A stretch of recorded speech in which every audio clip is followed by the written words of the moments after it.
Here we are for another round of the 70s versus the 90s. And this one, it's a very morally complex one with Sam Peckinpah's Straw Dogs versus Martin Scorsese's Cape Fear. And now, like I said, this one being very morally complex, but at the root of them both, they're both horror films. So let's judge them as horror films because with both of these films, there's so many psychosexual analytical fucking rabbit holes we can go down on, and I try not to make these videos longer than 15 minutes because I don't even want to listen to myself talk that fucking long. So like, I want to only try to address on the points that make it to why they win the fucking round, because like I said, there's so many layers and I don't even really want to begin to fucking tackle that. I don't even think there's enough like for a 3-hour feminist discussion for both of these fucking movies. But at the end of the day, let's just look at it technique wise, because with both directors at this time in their career, they were coming off what was essentially the best thing they'd ever do. Now, this wasn't a direct follow-up to The Wild Bunch. He did The Ballad of Cable Hogue in between Wild Bunch and Straw Dogs. But what the Cable Hogue was more of a departure from what he did with The Wild Bunch. Straw Dogs was kind of an escape from that back to it in a way, because as much as William Holden is playing Sam Peckinpah as Pike Bishop in The Wild Bunch, Dustin Hoffman is very much playing Sam Peckinpah as David Sumner in Straw Dogs, because he had to leave his own country, because of the whole Warner Brothers debacle. They cut up Wild Bunch, all the shit, and then they fucking buried the Battle of the Cable Hogue, and so he just goes to another country, he's fish out of water, and the uncomfortability, and the tension that he creates in this movie without a lot of hardly any cinematic bells and whistles. Like the shooting and editing was always Peckinpah's strong suit. He'd find an exceptional cinematographer and editors who he knew what the fuck they were doing, and then could go with his crazy ass method, because there was a method to the madness, and everything that is great about Straw Dogs does come down to the fucking editing. And of course, you've got Dustin Hoffman, still at like the height of his fame, coming off of The Graduate, all those people that wanted to know what the fuck happened to, Benjamin and Elaine after the end of The Graduate. This is essentially what happened. Dude became a professor, cheated on her with a fucking student, and then now he's hiding out in fucking London, fucking the UK and shit, out in the country of her father's farm.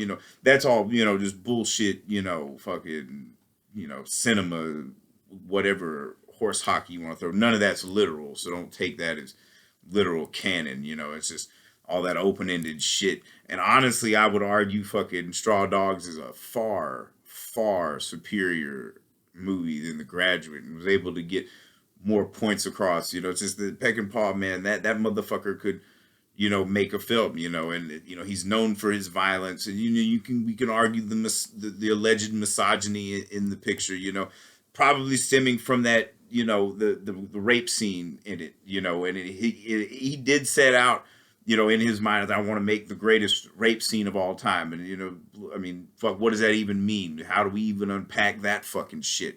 Peckinpah was a very complex guy, but from my perspective, if I'm thinking that what he's trying to do is rape the audience, everybody that sees this movie, he wants them to know what rape feels like. Now, I don't know if Peckinpah had been raped, or if he just wanted to show the decline of masculinity and whatever the fuck Freudian shit you want to attach it to. But it all comes down to those POV shots of, like, you see the POV shots of somebody being raped intercut with it all comes down to the editing.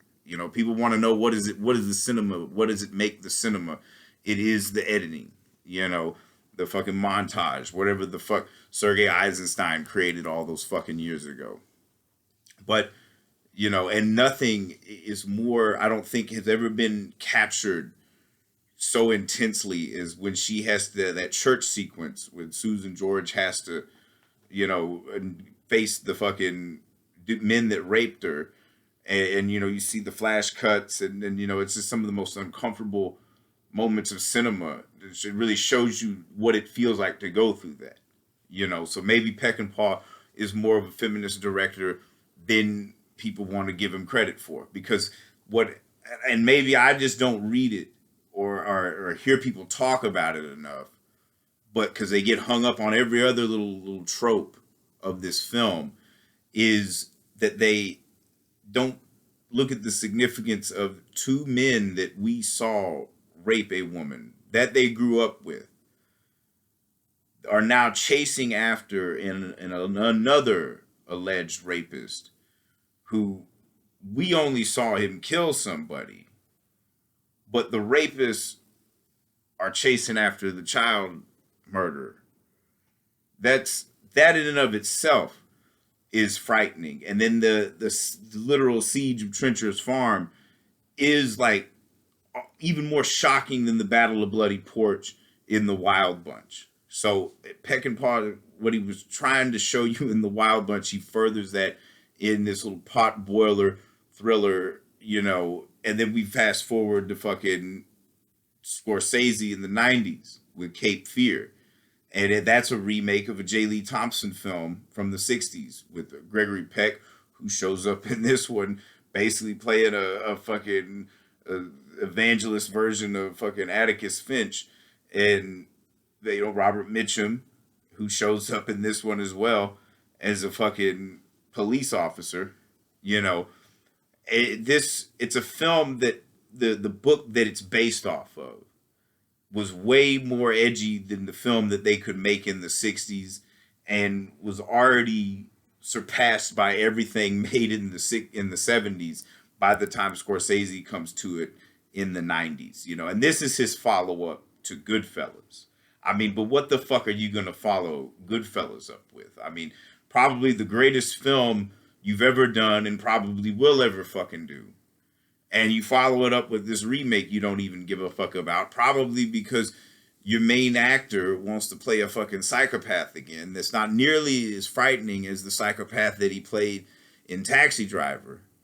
But it's thrilling to watch, because what Scorsese understands about this material is the villain is more intriguing than your victims, because you get two of the more morally reprehensible actors that you can get to play straight-laced people, Nick Nolte and Jessica Lange. You know, Nick Nolte, you can dress him up, but he's still going to be sleazy as shit.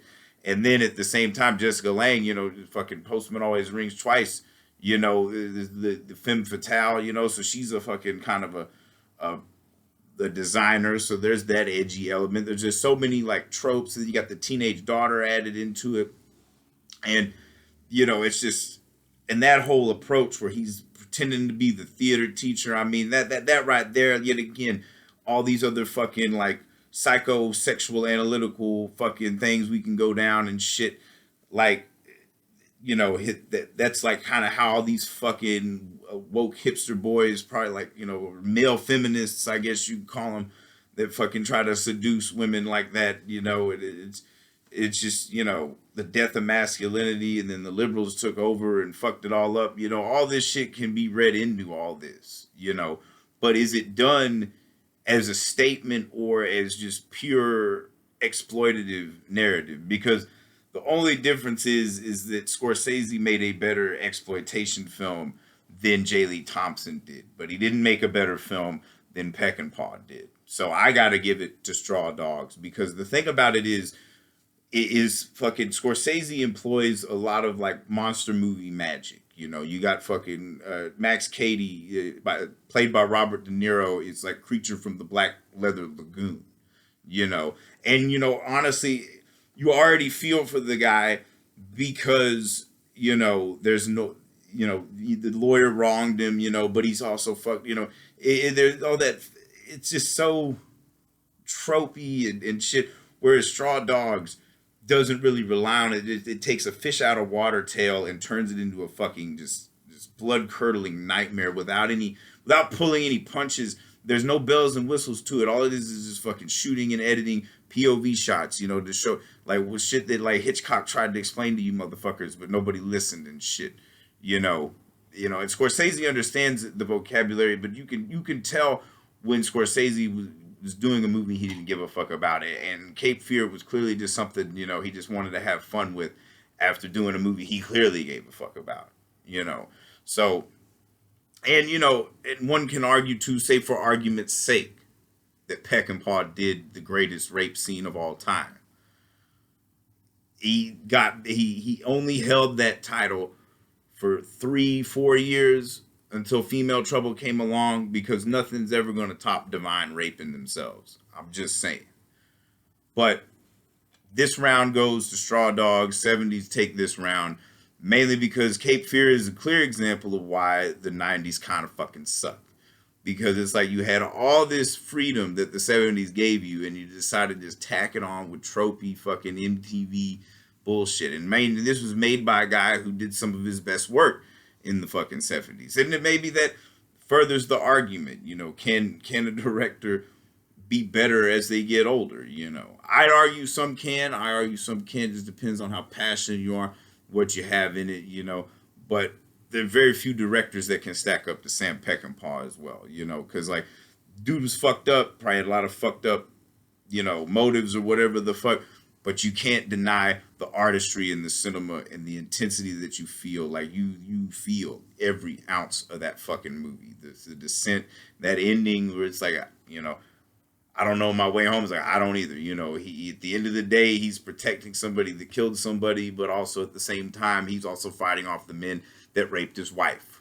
So, you know, that's way more like morally ambiguous shit than fucking Sam Bowden had to fucking deal with. And, you know, and also too, throwing all the fucking biblical imagery and make him start throwing supernatural elements into there, you know. Like I said, it works good as an exploitation film, not good as a film, which is kind of ironic because most people consider Straw Dogs to be an exploitation film, when quite in fact Peckinpah despised that genre. You know, Peckinpah, you know, is considered an action director, but what he really is an action art house director. So if anybody's keeping score, that's 11-8 70s. 70s are up by 3.